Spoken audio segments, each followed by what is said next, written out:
আসসালামু আলাইকুম। আমি মোহাম্মদ সুমন আলী, পড়াশোনা করতেছি বরিশাল বিশ্ববিদ্যালয়ে। আশা করি তোমরা ভালো আছো। তোমাদের স্বাগতম আজকের এই লাইভে যুক্ত হওয়ার জন্য।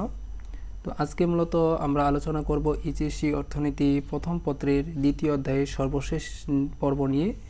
ইতিপূর্বে আমরা এই অধ্যায়ের উপর প্রায় 11টি পর্ব আলোচনা করেছি এবং আজকে হলো তার সর্বশেষ পর্ব। এবং আজকে এই পর্বে মূলত আমরা আলোচনা করব চাহিদার আয় স্থিতিস্থাপকতা, চাহিদার আড়াআড়ি স্থিতিস্থাপকতা এবং আলোচনা করব আমরা যোগানের যে স্থিতিস্থাপকতা বিষয়টা ছিল এটা।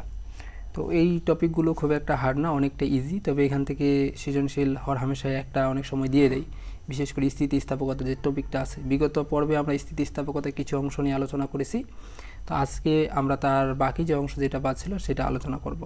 তো তাহলে আমরা সময় নষ্ট না করে আমাদের যে মূল আলোচনা টপিক সেই টপিক শুরু করি। তো দেখো, প্রথমে আমরা যেটা আলোচনা করার চেষ্টা করবো সেটা হলো চাহিদার আয় স্থিতিস্থাপকতা। চাহিদার আয় স্থিতিস্থাপকতা বলতে কী বোঝায় বা চাহিদা আয় স্থিতিস্থাপকতা জিনিসটা কী? তো দেখো, চাহিদা আমরা স্থিতিস্থাপকতা বিষয়টা কিন্তু আগে আলোচনা করছি। স্থিতিস্থাপকতা হলো যে স্বাধীন চলকের অধীন চলকের যে শতাংশিক পরিবর্তন, সেই পরিবর্তনটা হিসাবটা যখন আমরা নির্ণয় করি সেটা মূলত স্থিতিস্থাপকতা। আর যখন আয় স্থিতিস্থাপকতা বিষয়টা আসবে তখন আমরা যে বিষয়টা লক্ষ্য করব, আয় স্থিতিস্থাপকতাকে মূলত ইউআই দ্বারা প্রকাশ করা হয়। কেন ইউআই দ্বারা আয় স্থিতিস্থাপকতাকে প্রকাশ করা হয়? কারণ আমরা আয় জানি, আয় হলো ইনকাম, আর এই স্থিতিস্থাপকতা হলো ইলেকট্রিসিটি, আর চাহিদা হলো ডিমান্ড, অর্থাৎ ইনকাম ইলেকট্রিসিটি অফ ডিমান্ড, যেটা চাহিদার আয় স্থিতিস্থাপকতা বলা হয়। আর এখানে ইওয়াই কেন দেওয়া হয়েছে, আয় কেন দেওয়া হয় নাই? কারণ আমরা জানি ইয়াল্ড মানেও কিন্তু ইনকাম, ওই জন্য এখানে আয়ের ক্ষেত্রে ইওয়াই ধরা হয়েছে। এটা কিন্তু মাথায় রাখতে হবে। অনেক সময় তোমার পরীক্ষায় বলবে ইওয়াই এর মান বের করো, তো তাহলে ইওয়াই মানে কি? ইওয়াই মানে হলো চাহিদার আয় স্থিতিস্থাপকতা। এই কথাটাও একটু মাথায় ভালোভাবে রাখবা। তো দেখো, চাহিদার আয় স্থিতিস্থাপকতা বিষয়টা কি? চাহিদার আয় স্থিতিস্থাপকতা হলো অন্যান্য অবস্থা অপরিবর্তিত থেকে ভোক্তার আয়ের, মানে একটা মানুষের আয়ের আপেক্ষিক বা শতাংশিক পরিবর্তনের ফলে চাহিদার যে আপেক্ষিক বা শতাংশিক পরিবর্তন হয় তার অনুপাত। মানে মূলত একটা অন্যান্য বিষয়, যে বিষয়গুলোর উপর মূলত আয়টা নির্ভর করে, এই সকল বিষয়গুলো এগুলো মূলত অপরিবর্তিত থেকে, এগুলো স্থির থেকে ভোক্তার আয়ের, একটা মানুষ যে মানে বিভিন্ন দ্রব্যাদি ভোগ করে তার আয়ের আপেক্ষিক বা শতাংশিক যে পরিবর্তন হয়, সেই আয়ের আপেক্ষিক বা শতাংশিক পরিবর্তনের ফলে চাহিদার যে আপেক্ষিক বা শতাংশিক পরিবর্তন হয়। তো একটা মানুষ, আমরা জানি আয়টা কিন্তু স্বাধীন চলক, সংজ্ঞা কিন্তু ওই একটাই। স্থিতিস্থাপকতা ক্ষেত্রে কী জানছিলাম আমরা? স্বাধীন চলকের সাথে অধীন চলকের যে আপেক্ষিক বা শতাংশিক পরিবর্তন তার অনুপাতই হলো স্থিতিস্থাপকতা। তো এখানকার মধ্যে আমরা দেখতে পাচ্ছি যে এখানে দুইটা এখানে রয়েছে বিষয়, এবং দুইটার মধ্যে এখানে যে আয়, এই আয়টা হলো আমাদের স্বাধীন চলক। কারণ আয়টা সব সময় নির্দিষ্ট না, এটা কিন্তু পরিবর্তনশীল। আয় মানে এক এক সময় এক এক রকমের হতে পারে, এই জন্য এটা স্বাধীন চলক। আর চাহিদার যে পরিমাণটা রয়েছে, এই চাহিদা কিন্তু পরিবর্তনশীল, মানে এটা কিন্তু অধীন, কারণ আয়ের উপর মূলত হলো চাহিদাটা নির্ভর করতেছে। কারণ আমরা জানি একটা মানুষের যদি আয় যদি বেড়ে যায়, তাহলে তার চাহিদার যে পরিমাণটা রয়েছে সেটা অটোমেটিকলি কিন্তু বেড়ে যাবে। কারণ সে আগে মনে করো 10 টাকার পণ্য, কিন্তু এখন তার বেতন মনে করো 1000 টাকা আরও বেড়ে গেছে, তাহলে এখন সে 10 টাকার বদলে 11 টাকা বা 12 টাকার পণ্য কিন্তু ইজিলি কিনতে পারবে, কোনো কিন্তু সমস্যা ছাড়াই। জাস্ট একটা উদাহরণ তাগিদে বললাম। তো এখন ওইটাই বলছে যে আয়ের উপর তাহলে চাহিদাটা নির্ভর করতেছে, এই জন্য মূলত এখানে আয়টা হলো স্বাধীন চলক আর চাহিদাটা হলো অধীন চলক। এই জন্য সংজ্ঞা কিন্তু ওই একটাই, বিষয় একটাই, যে প্রথম জিনিসটা বুঝছে, স্থিতিস্থাপকতা জিনিসটা বুঝছে, তার কিন্তু এই বিষয়গুলো বুঝতে কষ্ট হবে না আশা করি। তো দেখো তাহলে কি বলছে, অন্যান্য অবস্থা অপরিবর্তিত থেকে ভোক্তার আয়ের আপেক্ষিক বা শতাংশিক পরিবর্তনের ফলে চাহিদার আপেক্ষিক যে শতাংশিক পরিবর্তন হয় তার অনুপাতটা হলো আয় স্থিতিস্থাপকতা। ওই আগের মতোই সূত্র, আয় স্থিতিস্থাপকতার যে সূত্র আছে সেটা হলো কি ইউআই সমান সমান কি ওই আগে পুরোপুরি একবারে চাহিদা দাম স্থিতিস্থাপকতা আমরা পড়লাম না, একেবারে সেম। জাস্ট ওইখানে ছিল হলো চাহিদার দামের ক্ষেত্রে ইপি, প্রাইস দামের হিসাব, এখন এখানে জাস্ট আসবে ইউআই, কোনো পার্থক্য নেই। আর দেখো এই একই চাহিদার আপেক্ষিক পরিবর্তন দিলাম উপরে, আর নিচে হলো আয়ের আপেক্ষিক পরিবর্তন। আর চাহিদা আপেক্ষিক পরিবর্তন মানে আমরা আগেই করছি যে কোনো পরিবর্তন আপেক্ষিক যখন পরিবর্তন বিষয়টা থাকে তখন এটা ভাঙলে দুইটা বিষয় পাওয়া যায়। একটা হলো চাহিদার পরিবর্তন উপরে ডেল কিউ যেটাকে দ্বারা প্রকাশ করি, আর একটা হলো প্রাথমিক চাহিদা, সেটা হলো ডেল কিউ দ্বারা প্রকাশ করি। আর আয়ের পরিবর্তনকে মূলত যখন আয়ের আপেক্ষিক পরিবর্তন করা হয় সেটা উপরটার মতোই, যে প্রাথমিক আয় ধরা হয়, আয়ের পরিবর্তন ধরা হয়। তো আয়ের পরিবর্তন উপরে ডেল ওয়াই, আর প্রাথমিক আয় শুধু ওখানে ওয়াই দ্বারা প্রকাশ করা হয়। এই ছিল মূলত হলো এটা মানে ভাঙ্গার প্রসেসটা। তো এখন এটা অনেকের মধ্যে কনফিউশন হতে পারে যে এটা কীভাবে কিনা হলো। তো এই জন্য বলবো যে বিগত যে পর্বটা আমরা যেটা আলোচনা করছি, সেই বিগত পর্বটা তুমি দেখো, যেটা স্থিতিস্থাপকতা 1 যে পর্বটা আছে মানে তোমরা সার্চ দিলে পেয়ে যাবা, ওই পর্বটা আগে দেখো, তারপরে এই পর্বটা দেখিও, তাহলে তোমার বুঝতে আরও সুবিধা হবে, কারণ এখানে এগুলো আরও পুঙ্খানুপুঙ্খভাবে একবার আলোচনা করছি। তো দেখো এখানে তাহলে আমরা এটা একবার এই যে কথাগুলো যেগুলো ছিল এগুলো বাদ দিয়ে দিই, জাস্ট আমরা যে প্রতীকগুলো আছে ওই প্রতীকগুলো নিয়ে নিই। দেখো যে ডেল কিউ নিলাম ভাগিত কিউ নিলাম, আর নিচে হলো ডেল ওয়াই ছিল ভাগিত ওয়াই নিলাম, যে প্রতীকগুলো ছিল জাস্ট প্রতীকগুলো নিয়ে নিলাম, শেষ। তো এখন ডেল কিউ দিলাম ভাগিত কিউ দিলাম ইন্টু এখানে যেটা ছিল উপরে ডেল ওয়াই ছিল, এখন আমরা জানি ভাগ থেকে যখন গুণ করবো তখন নিচের প্রতীকটা উপরে চলে যাবে, উপরেটা নিচে চলে আসবে, এটা কিন্তু আমরা আগে থেকে জানি। তো ওই জন্য যখন গুণ করলাম, ভাগ থেকে গুণ করলাম, তখন এই যে ওয়াই নিচে ছিল এই ওয়াইটা উপরে নিয়ে চলে গেলাম, আর নিচে হলো আমরা এই যে ডেল ওয়াই ছিল ওইটা মানে নিচে নিয়ে চলে আসলাম, উপরে ছিল নিচে নিয়ে চলে আসলাম, হয়ে গেল, কোনো সমস্যা নাই। এখন তাহলে যে ডেল ওয়াই এখানে এই যে ডেল ওয়াইটা তাহলে এই পরবর্তীতে আমরা আরেকটা লাইন করে এদিকে কেন নিয়ে আসলাম, দেখো এদিকে নিয়ে আসলাম এই কারণে মূলত এটা যাতে কাজটা করতে সুবিধা হয়, ওইখানে রাখলেও কোনো প্রবলেম নাই, একই হিসাব। আর আমরা জানি যে এরকম যখন এরকম গুণ চিহ্ন থাকবে এইটা অর্থ হলো আমাদের উপরে উপরে গুণ নিচে নিচে গুণ, ও কী বললাম উপরে উপরে গুণ নিচে নিচে গুণ হবে, তার মানে উপরে উপরে যদি দুইটা যে এইগুলো গুণ হয়, নিচে নিচে যদি এগুলো গুণ হয়, তাহলে আমরা এটার জায়গায় যদি এটা দিই বা এটার জায়গায় যদি এটা কোনো প্রবলেম হবে, কথা তো একটাই, গুণ তো করলে তো যেখানে থাকুক ওই একই হিসাব। ওই জন্য মূলত আমরা এটা যাতে অঙ্কটা করতে সুবিধা হয়, ভালোভাবে করা যায়, করতে যেন অসুবিধা না হয়, তার জন্য আমরা এই যে মানে এদিকে ডেল কিউ যেখানে আছে ওই দিকে ডেল ওয়াইটা নিয়ে চলে আসলাম, আর ডেল ওয়াই যেখানে ছিল ওইখানে আমরা কিউটা নিয়ে চলে গেলাম, কোনো ভেজাল নাই কিন্তু, মানে এটা জাস্ট সুবিধার তাগিদে। তো রাখলেও কোনো প্রবলেম হবে না, কিন্তু এখানে দেওয়া সবচেয়ে বেস্ট, তোমার করতে ভালো হবে, সুবিধা হবে। তো এই ছিল মূলত হলো আমাদের চাহিদার হাই স্থিতিস্থাপকতার সূত্র। তো এখন দেখো আমরা চাহিদার দাম স্থিতিস্থাপকতা যখন পড়ছিলাম, তখন চাহিদার দাম স্থিতিস্থাপকতার ক্ষেত্রে আমরা 5 ধরনের কিন্তু বিষয় লক্ষ্য করছি, যে ইপি সমান সমান 0, ইপি সমান সমান 1, EP greater than 2, EP greater than 1, EP less than 1। এরপর আমরা পড়ছিলাম ইপি সমান অসীম, তারপর হলো ইপি ইনফিনিটিভ, ইপি সমান সমান 0, এরকম কিন্তু বিভিন্ন ধরনের আমরা পড়ছিলাম চাহিদার দাম স্থিতিস্থাপকতার ক্ষেত্রে। ঠিক একইভাবে আমরা চাহিদার আয় স্থিতিস্থাপকতার ক্ষেত্রেও বিষয়টা লক্ষ্য করতে পারবো, তবে এখানে অতগুলো হবে না। চাহিদার আয় স্থিতিস্থাপকতার ক্ষেত্রে মূলত আমরা দুইটা বিষয় দেখতে পাই, একটা হলো সাধারণ দ্রব্য ক্ষেত্রে আর একটা হলো নিকৃষ্ট দ্রব্য ক্ষেত্রে, এই শুধু দুইটা জিনিস দেখতে পাই এবং দুইটা শর্ত দেখতে পাই। এখানে ইউআই গ্রেটার দেন এক সময় 0 হবে, আর UI greater than UI less than এক সময় 0 হবে। মানে এখানে লিখে দিচ্ছি, ওয়েট একটু তোমাদের লিখে দিলে তোমাদের বোঝার সুবিধা হবে। ইউআই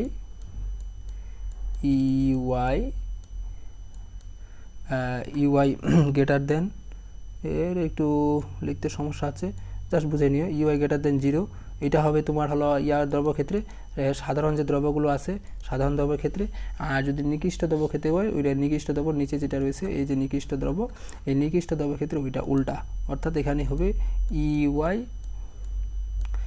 ইউআই লেস দেন 0, অর্থাৎ নিকৃষ্ট দ্রব্যের ক্ষেত্রে আমরা ইউআই এর মানটা 0 চেয়ে কম, তার মানে এটা মানটা হবে ঋণাত্মক নিকৃষ্ট দ্রব্যের ক্ষেত্রে। আর যে আমরা উপরে যে দ্রব্যটা দেখলাম সাধারণ দ্রব্য, এইটা ক্ষেত্রে ইউআই এর মানটা হবে ইউআই গ্রেটার দেন 0, অর্থাৎ এই মানটা হবে 0 হচ্ছে কি বড়, তার মানে এই মানটা হবে ধনাত্মক।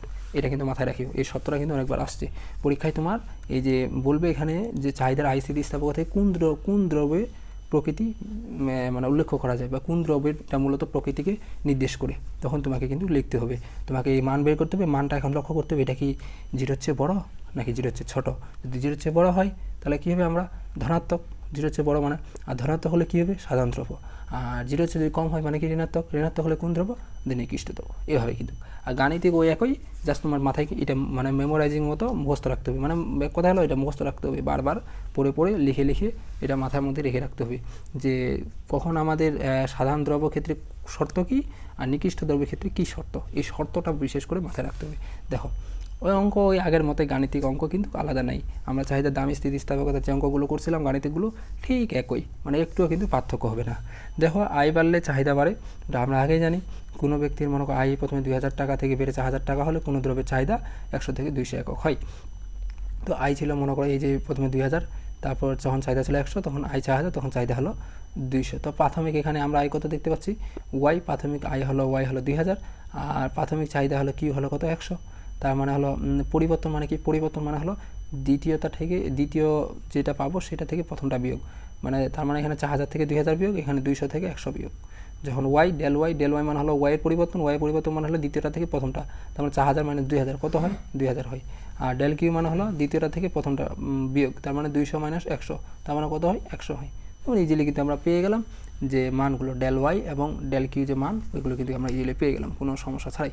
তো দেখো ইউআই সমান সমান আমরা কি জানি, ইউআই সমান সমান ডেল কিউ ভাগিত কিউ, এটা সূত্রটা আমরা আগে জানি, ইন্টু ওয়াই ভাগিত ডেল কিউ। এটা যদি সাজাইনি তাহলে ডেল কিউ ডেল ওয়াইটা এইদিকে নিয়ে চলে আসলাম, মানে ডেল কিউ সোজা এবং ইন্টু ওয়াই ভাগিত কিউ দিয়ে দিলাম। এই সূত্রটা মূলত কিন্তু আমরা কিন্তু করছি তোমাদের, এই যে এই সূত্রটা এটা কিন্তু ভেঙে একটু আগে দেখালাম।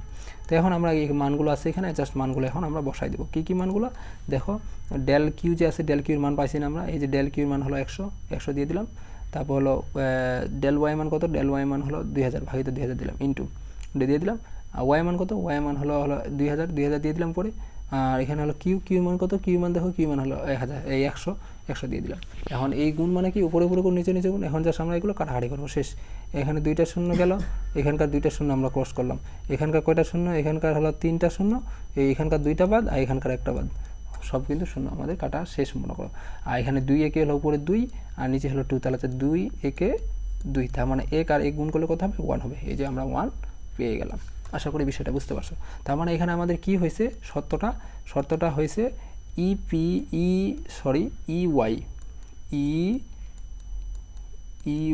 ইউআই মানটা কি হয়েছে, ইউআই এর মানটা 0-র চেয়ে বড় হয়েছে, তার মানে ইউআই গ্রেটার দেন 0, অর্থাৎ ইউআই এর মানটা কি হয়েছে 0 যে আছে তার থেকে মানটা বড়, 1 হলো 0-র চেয়ে বড়, ওই জন্য ইউআই গ্রেটার দেন 0। অর্থাৎ এই কথাটা নোটটা লিখে নিতে পারো যে সাধারণ দ্রব্যের ক্ষেত্রে চাহিদা স্থিতিস্থাপকতার মান ধনাত্মক হয়, এটা অনেকবার এমসিকিউ আসছে। তো এই কথাগুলো সবগুলো তোমার মাথায় রাখতে হবে। তো দেখো এটা গেল সাধারণ দ্রব্য ক্ষেত্রে। এবার আছে আর একটা হলো নিকৃষ্ট দ্রব্য ক্ষেত্রে। নিকৃষ্ট দ্রব্য ক্ষেত্রে কীরকম বিষয়টা দেখো, এখানে আয় বাড়লে চাহিদা কমে, আয় বাড়লে কী হবে, যে কোনো দ্রব্যে যদি আয় বাড়ে যায় তাহলে এই নিকৃষ্ট দ্রব্যের ক্ষেত্রে আয় বাড়লে সেই দ্রব্যটার মনে করো আয় যদি বাড়ে যায়, নিকৃষ্ট যে দ্রব্যটা হবে তখন কিন্তু সেই দ্রব্যটার চাহিদা কমে যাবে।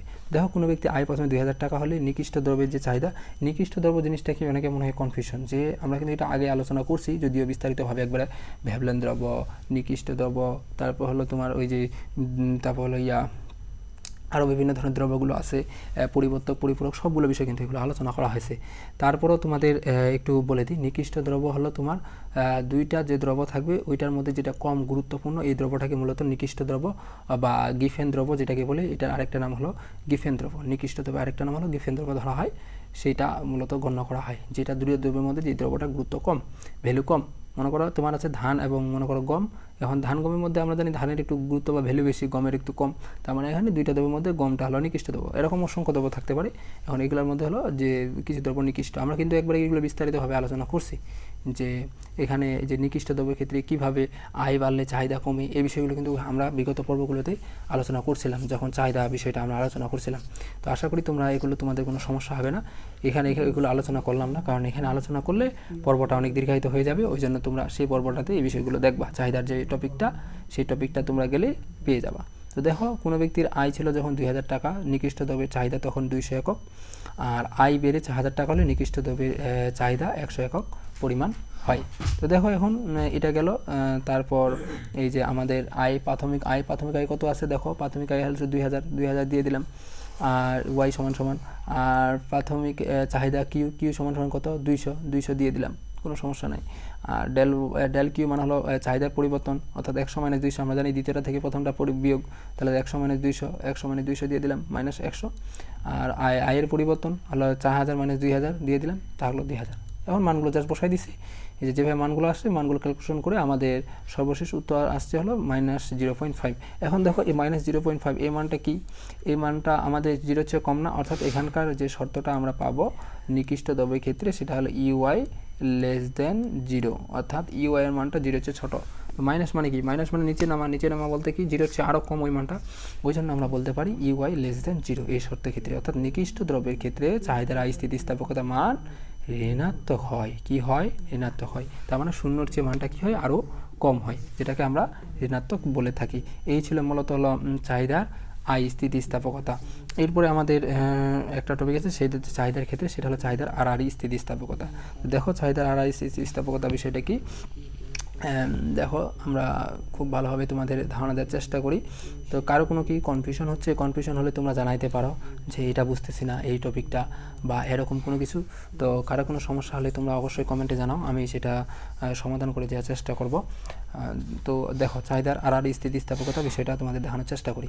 চাহিদার আড়াআড়ি স্থিতিস্থাপকতা যেটাকে মূলত ইসি দ্বারা প্রকাশ করা হয়, সেটা কি ইসি, অর্থাৎ সেটা হলো ক্রস ইলেকট্রিসিটি অফ ডিমান্ড। তোমার পরীক্ষায় থাকে ইসি বলে, এর ইসি নির্ণয় করো, উদ্দীপকে স্থিতিস্থাপকতা মান নির্ণয় করো বা ইসি নির্ণয় করো। আই স্থিতিস্থাপকতা বলে বা আড়াআড়ি বা যেটা হোক, ওনারা কিন্তু বিভিন্নভাবে তোমাকে বলতে পারে। এখন তোমাকে সবগুলো বিষয় জেনে যেতে হবে যাতে তোমার পরীক্ষায় গিয়ে তোমার কনফিউশন না লাগে যায় যে কোনটা দ্বারা কী বোঝাচ্ছে মূলত। তো দেখো যে আমাদের এই মানটা EC cross electricity of demand যেটাকে বলে, তো এটা আগে সংজ্ঞাটা আমরা জানবো, কারণ সংজ্ঞাটা অনেকবার পরীক্ষায় আসছে। তো দেখো সম্পর্কযুক্ত দ্রব্যের ক্ষেত্রে একটি দ্রব্যের দামের আপেক্ষিক পরিবর্তনের ফলে অপর দ্রব্যের চাহিদার যে আপেক্ষিক পরিবর্তন হয় তা অনুপাতকে চাহিদার আড়াআড়ি স্থিতিস্থাপকতা বলে। বিষয়টা দেখো আবারও বলছি যে দেখো একটু দেখো চাহিদার আড়াআড়ি স্থিতিস্থাপকতা হলো সম্পর্কযুক্ত দ্রব্যের ক্ষেত্রে একটি দ্রব্যের দামের, একটি দ্রব্য যে দ্রব্যের আছে একটি দ্রব্যের দামের আপেক্ষিক পরিবর্তনের ফলে অপর দ্রব্যের চাহিদার যে আপেক্ষিক পরিবর্তন হয়, মানে একটা দ্রব্যের দামের উপর অন্য একটা দ্রব্যের চাহিদার কিন্তু প্রভাবটা নির্ভর করবে। যেগুলো আমরা পরিবর্তক দ্রব্য, পরিপূরক দ্রব্যগুলো আছে না, ওইগুলো কিন্তু খুব সুন্দরভাবে লক্ষ্য করছি, তোমাদের কিন্তু এগুলো আলোচনা করছি বিস্তারিতভাবে যে পরিবর্তক দ্রব্যের ক্ষেত্রে কীভাবে একটা দামের উপর আরেকটা চাহিদা নির্ভর করতেছে। যেমন তোমাকে সহজ একটা উদাহরণ দিই, মনে করো চা এবং তোমার আছে কফি আছে, দুইটার কথার কথা। এখন হঠাৎ করে মনে করো একটা যে দুইটা কিন্তু পরিবর্তক দ্রব্য, চা এবং কফি দুইটা কিন্তু পরিবর্তক আলাদা আলাদা। তো দেখা যাবে যে এরকম যে একটা দামের পরিবর্তনের ফলে অন্যটার যে চাহিদা সেটা কিন্তু পরিবর্তিত হচ্ছে। মনে করো চায়ের দাম বেশি বেড়ে গেলে মানুষজন কী করবে তখন একটু মানে চায়ের দাম ছিল আগে 10 টাকার কথার কথা, জাস্ট কথা বলতেছি, এখন কফির দাম ছিল মনে করো 15 টাকা, এখন চায়ের দাম বেড়ে মনে করো 12 টাকা হলো, এখন কফির দাম 15 টাকায় আছে, মানুষ তখন কী করবে, তখন চা কিন্তু খাইতে চাইবে না, কারণ বলবে যে আর কয়েকটা টাকা বেশি দিয়ে আমরা কফি খাই। তো এইরকম বিষয়টা তখন কিন্তু একটার দামের পরিবর্তনের ফলে অন্য একটা পর চাহিদা পড়বে। যদি আমরা চা এবং চিনি ধরি, দুইটা কিন্তু পরিপূরক দ্রব্য, এক্ষেত্রে আমরা কী বিষয়টা লক্ষ্য করতে পারবো যে একটা ছাড়া অন্যটা চড়া মুশকিল। এখন চিনির দাম যদি বেড়ে যায়, চিনির দাম যদি কী হয় বেড়ে যায়, তাহলে চা যে আছে চায়ের কিন্তু চাহিদা মানুষের কমে যাবে। কেন? কারণ যখন চায়ের দামটা বেড়ে যাবে, আর চায়ের দাম বেড়ে যাওয়া মানে কি, মানুষ কি বেশি দামে চা খাইতে যাবে? খাবে না। তো এর যে মানে কী হবে, তখন চা আগে যতটুকু খাইতো, আগে মনে করো দৈনিক 5 কাপ একজন মানুষ চা খাইতো, এখন পরবর্তীতে দেখা যাবে সে 2 কাপ 3 কাপ এরকম চা খায়। তো এইরকম বিষয়টা মূলত বলতেছে ওনারা। কী বলতেছে দেখো, ওই কথাটাই কিন্তু বলার চেষ্টা করতেছে যে সম্পূর্ণ যুক্ত দ্রব্যের ক্ষেত্রে, সম্পর্কযুক্ত দ্রব্যের ক্ষেত্রে একটি দ্রব্যের দামের আপেক্ষিক পরিবর্তনের ফলে, মানে যেটা একটু আগে বললাম, একটা দ্রব্যের দামের পরিবর্তনের ফলে অপর দ্রব্যের চাহিদার, অপর একটা দ্রব্য আছে যেটা চাহিদার পরিবর্তন হতেছে, তোমাদের এতক্ষণ যা ব্যাখ্যা করার চেষ্টা করলাম, তার অনুপাতকে, এই যে এটা যে পরিবর্তন হচ্ছে এটার অনুপাত বা ভাগ, সেটাই হলো মূলত আড়াআড়ি স্থিতিস্থাপকতা। আশা করি তোমাদের বুঝাইতে পারছি বিষয়টা।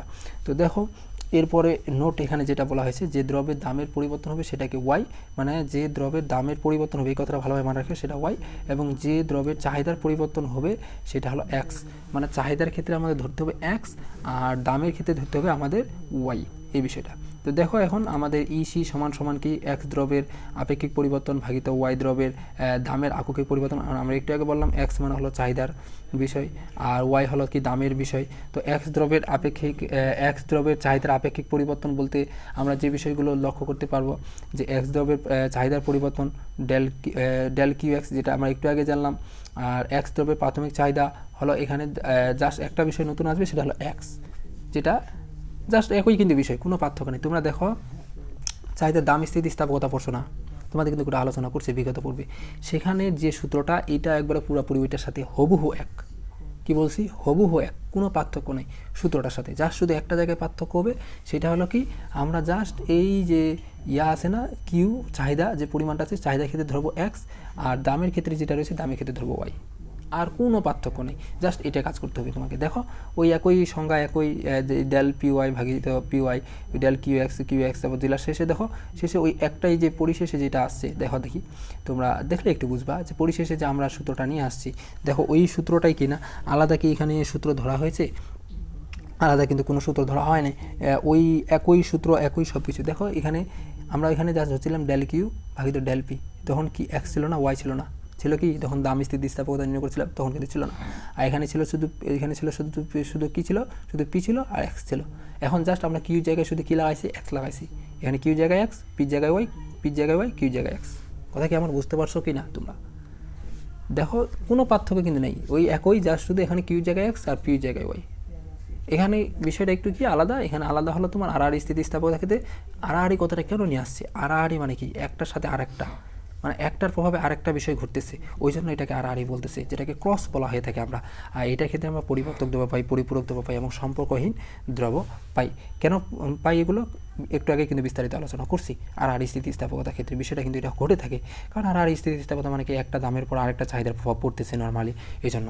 তো এক্ষেত্রে আমরা 3 ধরনের মূলত দ্রব্য দেখতে পাই। যেমন আমরা চাহিদার দাম স্থিতিস্থাপকতার ক্ষেত্রে কয়েক প্রকার দেখতে পারলাম, চাহিদার আয় স্থিতিস্থাপকতার ক্ষেত্রে আমরা 2 ধরনের দেখতে পারলাম। ঠিক তেমনিভাবে চাহিদার আড়াআড়ি স্থিতিস্থাপকতার ক্ষেত্রে আমরা 3 ধরনের মূলত প্রকৃতি নির্ণয় করতে পারি। সেটা হলো পরিবর্তক দ্রব্য, পরিপূরক দ্রব্য এবং সম্পর্কহীন দ্রব্য। তো পরিবর্তক, এখানে 3টা সূত্র কিন্তু 3 ধরনের হবে। পরিবর্তক দ্রব্যের ক্ষেত্রে আমরা যে সূত্রটা পাবো সেটা হলো ইসি গ্রেটার দেন 0, দেখো একটু, যে পরিবর্তক যে দ্রব্য সেখানে আমরা যে জিনিসটা পাবো সেটা হলো ইসি তোমাদের লিখে দিচ্ছি যাদের সুবিধা হয়, ইসি গ্রেটার দেন 0। আর যেটা পরিপূরক দ্রব্য, সেই পরিবর্তক দ্রব্য, তার পরিপূরক দ্রব্যের ক্ষেত্রে হলো ইসি লেস দেন 0, আর সম্পর্কহীন দ্রব্যের ক্ষেত্রে ইসি সমান 0, মানে এটা কোনো সম্পর্ক থাকবে না। তো দেখো আমরা সর্বপ্রথম পরিবর্তক যে দ্রব্য রয়েছে তোমাদের সেটা দেখানোর চেষ্টা করি, যেটা হলো সমমুখী সম্পর্ক রয়েছে পরিবর্তক, সেটা হলো ইসি গ্রেটার দেন 0। অর্থাৎ পরিবর্তক দ্রব্যের ক্ষেত্রে আমরা ইসি এর মানটা 0 চেয়ে কী পাবো, বড় পাবো, 0 চেয়ে কী পাবো, বড় পাবো। আর ক্যালকুলেশনটা ওই আগের মতোই, হুবহু একই ভাই, একই কথা আমি বারবার বলে তোমাদের বিরক্ত করতে চাই না। মানে যে একটা বুঝছে অঙ্ক এখানকার একটা, বাকি সবগুলো তার জন্য ইজি, একই প্রসেস, একই ফুল একই, জাস্ট খালি সূত্রটা ভিন্ন, এটাই। দেখো এখানে আমরা সূত্র দিয়ে দিলাম, ইউআই সূত্র হলো ডেল কিউ, সূত্রটা ফেলাই দিলাম। এখন আমরা জানি প্রথমটা হলো কি, প্রথমটা কি প্রাথমিক, তাহলে কী হবে বলো, প্রথমটা প্রাথমিক মানে কি, ওয়াই আছে, চায়ের দাম ওয়াই, আর কফির চাহিদা হলো এক্স। তোমাদের এইভাবে কিন্তু পরীক্ষায় থাকবে, এই যে দেখো এভাবে কিন্তু উদ্দীপক আকার থাকতে পারে, তোমার কিন্তু ভালো করে একটু লক্ষ্য করো পরীক্ষায় তোমাদের, এটা যদিও বলি না তখন ধরে, 2টা প্রসেসে অঙ্কটা থাকতে পারে। 1 এরকম তোমাদের সূচি দিয়ে দিতে পারে, 2 তোমাদের এরকম উদ্দীপক দিতে পারে। এখন যেটাই হোক তোমাকে অঙ্কটা করতে হবে। দেখো চায়ের দাম বেড়ে 50 টাকা, কফির চাহিদা তখন 10 একক, চিনির দাম বৃদ্ধি পেয়ে মনে করো 60 টাকা হলে তখন গুড়ের চাহিদা বৃদ্ধি পেয়ে 20 একক হয়।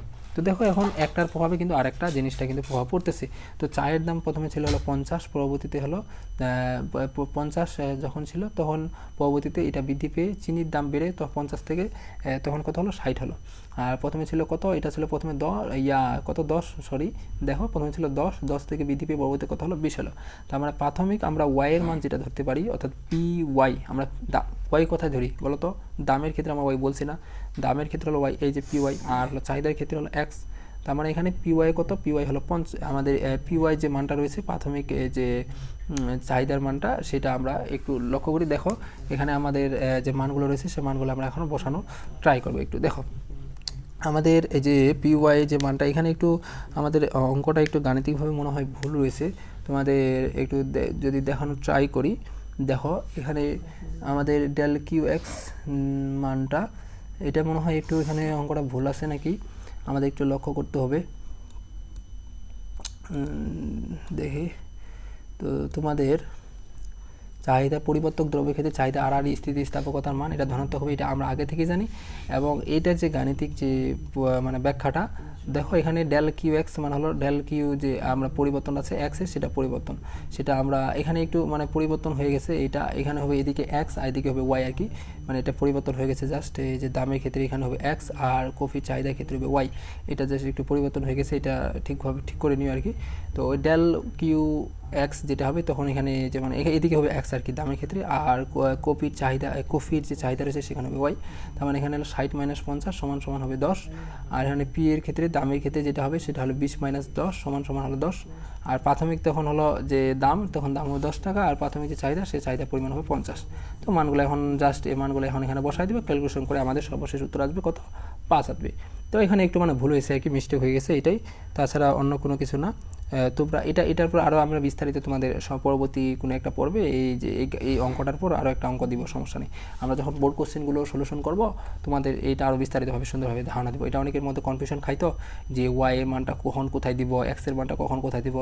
মানে একটু আগে আবার যে একটা জিনিস বলা হলো যে ডেল কিউ এক্স আমাদের দামের ক্ষেত্রে যে দাম রয়েছে সেই দামের ক্ষেত্রে আমরা মূলত ধরবো ওয়াই, কিন্তু এখানে আবার দামের ক্ষেত্রে আমরা দেখতে পাচ্ছি যে ওয়াই না ধরে দামের ক্ষেত্রে ধরা হচ্ছে আবার এক্স, এরকম মানে উলটপালট হচ্ছে। তো এই বিষয়গুলো আমরা যখন সৃজনশীল প্র্যাকটিস করবো তোমাদের আরও সুন্দরভাবে দেখানোর চেষ্টা করবো। আপাতত জাস্ট এটা মাথায় রাখার চেষ্টা করো যে কোনটাই ক্ষেত্রে মানটা ধনাত্মক হচ্ছে, কোথায় ঋণাত্মক হচ্ছে, এগুলো কিন্তু সৃজনশীলে বারবার আসছে। তো আমরা চেষ্টা করবো সৃজনশীলে তোমার যখন করবো খুব সুন্দরভাবে এগুলো আলোচনা করে দেওয়ার। তো দেখো পরিবর্তক দ্রব্যের ক্ষেত্রে চাহিদা আর স্থিতিস্থাপকতার মান হবে ধনাত্মক হবে, অর্থাৎ আমাদের এই যে ইসির যে মানটা এর মানটা শূন্যের চেয়ে কী হবে, বড় হবে। ওই জন্য বলছে পরিবর্তক দ্রব্যের ক্ষেত্রে যেটা পাইছি একটু আগে আমরা দেখলাম যে তোমাদের দেখো একটু আগেই তোমাদের এই মানটা ধরা হয়েছে 5, অর্থাৎ ইসি এর মানটা আমাদের কত ধরা হয়েছে, 5 ধরা হয়েছে। তো তোমাদের যদি এই রিলেটেড এখনই যদি একটা প্র্যাকটিস করাই, দেখো এখন একটা তোমাদের দেখা দিচ্ছি তাহলে তোমাদের বুঝতে সুবিধা হবে। বই থেকে একটা যদি আমি দিই, যেহেতু এটা অনেকের কনফিউশন হয়ে যাবে যে আর স্থিতিস্থাপকতা তো আপনি দেখালেন এটা আবার নির্ণয় করতে পারলেন না, গোলমাল হয়ে গেল, বিষয়টা একটু সুন্দরভাবে দেখান। আমি তোমাদের দেখানোর ট্রাই করতেছি। দেখো একটা গাণিতিক অঙ্ক তোমাদের দেখাই। দেখো তোমাদের যদি একটা অঙ্ক দেখাই আমি বই থেকে তোমাদের এই আর স্থিতিস্থাপকতার ক্ষেত্রে, যে ধরি এক্স মানে চা এবং ওয়াই হলো কফি, এক্স হলো কি চা এবং ওয়াই হলো কি কফি। এই যে এক্স হলো চা, মনে করো এটার উল্টা আর কি, এক্স হলো চা আর ওয়াই হলো কফি, মানে এইটা যেটা আছে ওটা উল্টা, এক্স হলো চা এবং ওয়াই হলো কি কফি। দুটি পরিবর্তন বিকল্প দেবো। ওয়াই এর দাম, এই যে ওয়াই এর যে দাম রয়েছে, ওয়াই এর দাম 100 টাকা থেকে বৃদ্ধি পেয়ে 200 টাকা হলো। ওয়াইয়ের দাম কত, 100 টাকা থেকে বৃদ্ধি পেয়ে 100 টাকা থেকে এটা বেড়ে গিয়ে কত টাকা হলো, 200 টাকা হলো। 100 টাকা থেকে বেড়ে গিয়ে কত হলো, 200 টাকা হলো। এক্স দ্রব্যের চাহিদা, এই যে এক্স দ্রব্য যেটা রয়েছে, এক্স দ্রব্যের তখন চাহিদা 100 একক থেকে বৃদ্ধি পেয়ে 15 একক হলো। তখন এটা কত, 100 একক থেকে বৃদ্ধি পেয়ে 100 একক থেকে বৃদ্ধি পেয়ে না সরি, এটা এক্স দ্রব্যের চাহিদা 10 একক, সরি একটু ভুলে গেছে, এটা হবে 10। তোমাদের দেখাচ্ছে একটু সুন্দরভাবে, দেখো 10 একক এটা এখানে হবে 10, দেখো 10 একক থেকে বৃদ্ধি পেয়ে কত একক হলো, 15 একক, 15। তো আমরা এভাবে মানগুলো পেয়ে গেলাম। তো এখন দেখো আমাদের যে সূত্রটা রয়েছে সেই সূত্রটার ক্ষেত্রে পি যে আমাদের যদি মানটা এখন আমরা এখানে লক্ষ্য করি, দেখো আমাদের এখানে যে ডেল কিউ এক্স যে আছে, আমাদের ডেল কিউ এক্স মানে হলো আমাদের কিউর পরিবর্তন, ডেল কিউ এক্সের যে মানগুলো রয়েছে সেই এক্সের মানগুলো পরিবর্তন। এক্সের মান পরিবর্তন মানে কত, আমাদের এক্সের মান পরিবর্তন মানে 15 - 10। এই যে এখানে 15 আছে না, এখানে 15 আমাদের না, একটু আগে বললাম এটা কিন্তু উপরে 10, তোমাদের একটু বুঝতে সমস্যা হতে পারে। এটা হলো তোমাদের 10, এটা হলো 10, আমার লিখতে একটু সমস্যা হচ্ছে তো জাস্ট বুঝে নিও। এটা হলো 15, উপরেরটা হলো 10, নিচেরটা হলো 15। তার মানে 15 থেকে যদি 10 বিয়োগ করি কত হয়, 10। এই 10 মানটা আমরা না 5, তখন 5 দিয়ে দিলাম। এই জায়গায় আমাদের কত হবে, 5 হবে, তখন আমরা 5 দিয়ে দিলাম। দেখো 5 দিয়ে দিলাম, বাংলায় দিচ্ছি তোমাদের বোঝার সুবিধার্থে। তো 5 দিয়ে দিলাম। এরপরে দেখো আমাদের ডেল যে পিওয়াই আছে, পিওয়াই মানে কি, পিওয়াই মানে হলো এই যে কফির যে চাহিদা রয়েছে সেই চাহিদার পরিবর্তন। পরিবর্তন মানে কি, নিচেরটা থেকে উপরেরটা বিয়োগ। নিচে আমাদের কত ছিল, নিচে আমাদের ছিল 200 আর উপরে আর কত ছিল 100। তাহলে 200 থেকে যদি 100 বিয়োগ করি কত হয়, 200 থেকে 100 বিয়োগ করলে কত হয়, 100 হয়। তার মানে এখানে আরেকটা শূন্য হবে, শুধু জাস্ট একটা শূন্য আমরা দিয়ে দিলাম, তো হয়ে গেল এটা। তার মানে প্রাথমিক যে আমাদের ছিল, এবার দেখো প্রাথমিক পিওয়াই প্রাথমিক কত, পিওয়াই পি ক্ষেত্রে আমরা কোনটা ধরি, দেখো তো তোমরা কিন্তু এই যে ইজিলি একটু যদি ভাবো তাহলে কিন্তু তোমরা বিষয়টা পেয়ে যাবা। পিওয়াই প্রাথমিক যে আমাদের যে পিওয়াই যে মানটা ছিল সেটা কত ছিল, আমাদের 100 ছিল না, কফির যে চাহিদা পিওয়াই, এখানে না আমরা ওয়াই এর মান ধরি পিওয়াই, তার মানে এটা হলো 100 দিয়ে দিলাম। আর পি তারপর একটা কি আছে আমাদের সূত্র কিউ এক্স এর মান কত, এই যে প্রাথমিক যে ছিল কত ছিল, প্রাথমিক ছিল আমাদের 10, প্রাথমিক আমাদের পিও মানটা কত ছিল, 10 ছিল, তো 10 আমরা কিন্তু দিয়ে দিলাম এখানে। দেখো এখন জাস্ট আমাদের ক্যালকুলেশন যদি করি, সবগুলো ক্যালকুলেশন করলে ইজিলি কিন্তু আমরা উত্তরটা পেয়ে যাব। ক্যালকুলেশন করি, দেখি তোমাদের দেখাই। দেখো উপরেরটা কত, 105 হলো কত আমাদের আসে, 105 হলো 500, 105 হলো আমাদের 100 আর 5 হলো কত, 500। আর এখানে আছে 100 আর 10 যদি আমাদের ভাগ করি, দেখো 500 এখানে হলো 10, এখানে কত, 3টা শূন্য, 1 3টা শূন্য, তার মানে আমাদের 5000। তার মানে এখানে আমরা যদি এবার ভাগ করি, তার মানে কত আসে, 2টা শূন্য কাটা, 5 একে 5, 5 একে 5, 5 দুনা 10, তার মানে আমাদের উত্তর কত আসে, হাফ আসে। হাফ যদি আমরা ভাগ করি তার মানে হাফ মানে কত, হাফ মানে হলো 0.5, 0. কত 5। বিষয়টা কি বুঝতে পারছো? তার মানে আমাদের ইসির মানটা, ইওয়াই এর মানটা এখানে কি ধনাত্মক হচ্ছে না? 0.5 মানে কি, 0.5 মানে প্লাস না, অর্থাৎ শূন্যর চেয়ে মানটা বড় না। তোমরা কি বুঝতে পারছো বিষয়টা? অনেক ইজি, কিন্তু আমি কিন্তু তোমাদের একবারে যাতে বুঝতে সুবিধা হয় এই জন্য একবারে একটা গাণিতিক অঙ্ক করে দিলাম, যাতে তোমাদের প্রবলেম না হয়। পরীক্ষায় কিন্তু তোমাদের এভাবে করতে হবে, পরীক্ষায় কিন্তু এভাবে অঙ্ক আসবে, এবং আমি যেভাবে বললাম একটা গাণিতিক অঙ্ক তোমাদের বই থেকে দেওয়ার চেষ্টা করলাম, এভাবে কিন্তু পরীক্ষায় আসে তোমাদের। আশা করি তোমরা বুঝতে পারছো যে আর স্থিতিস্থাপকতা বিষয়টা কি, পরিবর্তক দ্রব্যের ক্ষেত্রে কীরকম হবে। আর পরিবর্তক দ্রব্যের ক্ষেত্রে চাহিদা আর স্থিতিস্থাপকতার মান ধনাত্মক হবে, অর্থাৎ এই মানটা শূন্যের চেয়ে বড় হবে। অর্থাৎ এখানে আমরা বলতে পারি ইওয়াই সমান সমান ওয়াই গ্রেটার দেন 0, অর্থাৎ ইওয়াই মানটা শূন্যর চেয়ে কী হবে, বড় হবে। এই সূত্রটা মানে যেমন এটা আমরা পরিবর্তক দ্রব্যের ক্ষেত্রে আমরা কী কী জানি, মানে পরিবর্তক দ্রব্য বলতে কী বুঝাই, যে পরিবর্তক দ্রব্য হলো আমরা একটু আগে জানি যে দ্রব্যগুলো একটার পরিবর্তনটা ইউজ করা যায়, মানে চায়ের পরিবর্তে কফি ইউজ করা যায়, এরকম দ্রব্যগুলো। তো এই ছিল মূলত হলো পরিবর্তক দ্রব্য। এরপরে দেখো আমরা তোমাদের যে বিষয়টা দেখানোর ট্রাই করবো সেটা হলো পরিপূরক দ্রব্য। দেখো পরিপূরক দ্রব্য, পরিপূরক দ্রব্য কোনগুলো, পরিপূরক মানে হলো একটা অন্যটা ছাড়া চলা মুশকিল, মানে একটা অন্যটার উপর নির্ভরশীল, সেই দ্রব্যগুলো হলো পরিপূরক দ্রব্য।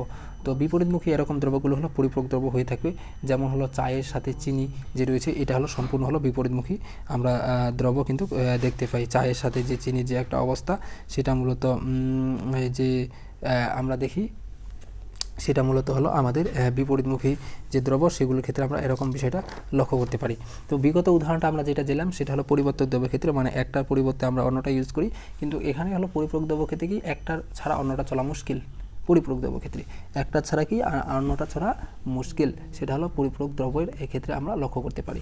তো ওই আগের মতোই, আগেরটা যেরকম করলাম ঠিক একই ভাই, কোনো ভিন্নতা নাই, আগেরটার মতো পুরোপুরি সেম পরিপূরক দ্রব্য ক্ষেত্রেও।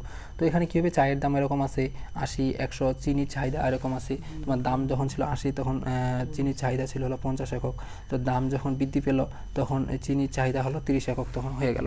তো এটা কিন্তু কেন হয়, কী কারণে হয়, আমরা পরিবর্তক দ্রব্য যখন আলোচনা করছি তখন বিস্তারিতভাবে আলোচনা করছি, এখন আর তোমাদের সময় নষ্ট করবো না।